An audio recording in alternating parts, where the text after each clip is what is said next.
Hi friends, welcome to kitchen stories. இன்னைக்கு நம்ம கிச்சன்ல பாஸ்தா தான் பார்க்க போறோம். இதை எப்படி செய்யலாம்னு பார்க்கலாம் வாங்க.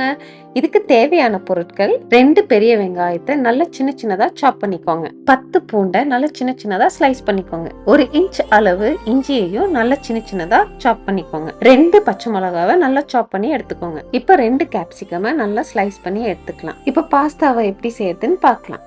இப்போ ஒரு நல்ல பெரிய பவுல்ல தண்ணியை நல்லா கொதிக்க விட்டுருங்க. இப்போ 2 டேபிள் ஸ்பூன் எண்ணெயை அதில் சேர்த்துக்கோங்க. எண்ணெய் வந்து உங்கள் விருப்பப்பட்ட எண்ணெயை யூஸ் பண்ணிக்கலாம். இப்போ பாஸ்தாவை கொதிக்க வச்ச தண்ணியில் சேர்த்துருங்க. அது நல்லா வெந்து வரட்டும். பாஸ்தா சேர்த்த உடனே கூட கொஞ்சம் உப்பையும் சேர்த்துருங்க. இப்போ நல்லா வெந்துருச்சு. இதை நம்ம வடிச்சு எடுத்துக்கலாம். இப்போ பாஸ்தா சாஸ் நீங்கள் கடையிலையும் வாங்கி யூஸ் பண்ணலாம், இல்லை நான் பண்ணுற மெத்தட்லையும் நீங்கள் ட்ரை பண்ணி பார்க்கலாம். இப்போ ஒரு பேனில் கொஞ்சம் தண்ணி விட்டு 4 தக்காளியும் சேர்த்துக்கோங்க. அதுக்கப்புறமா ஒரு 5 பூண்டையும் அது கூடயே சேர்த்துடுங்க.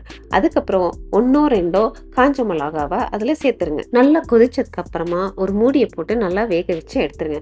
வேக வச்சதை நல்லா மிக்ஸி ஜார்ல போட்டு நல்லா நைஸா அரைச்சுக்கோங்க. இப்ப எல்லா இன்கிரீடியன்ஸும் ரெடியா இருக்கு. இப்ப நம்ம பாஸ்தாவை செய்யலாம் வாங்க. இப்போ ஒரு பெரிய பேன்ல 4 டேபிள் ஸ்பூன் எண்ணெயை விட்டுக்கோங்க. அப்புறம் இஞ்சியை போட்டு நல்லா வறுத்துடுங்க.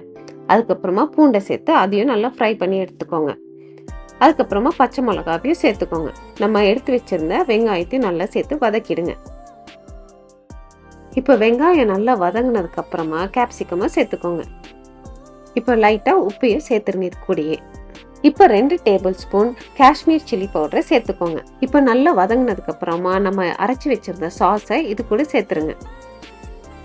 இப்போ 2 டேபிள் ஸ்பூன் பட்டரையும் அது கூட சேர்த்து நல்லா மிக்ஸ் பண்ணிக்கோங்க. அப்புறம் கொஞ்சமா தண்ணியை ஆட் பண்ணிக்கோங்க. கொஞ்சம் சாசி ஸ்டேஜ் வந்ததுக்கு அப்புறமா நம்ம பாஸ்தாவை அது கூட சேர்த்து கொஞ்சம் கொஞ்சமா மிக்ஸ் பண்ணிக்கோங்க. கடைசியா கொத்தமல்லி தூவி இறக்கிடுங்க. இந்த ரெசிபி உங்களுக்கு பிடிச்சிருந்ததுன்னா உங்க ஃப்ரெண்ட்ஸ் அண்ட் ஃபேமிலிக்கு ஷேர் பண்ணுங்க.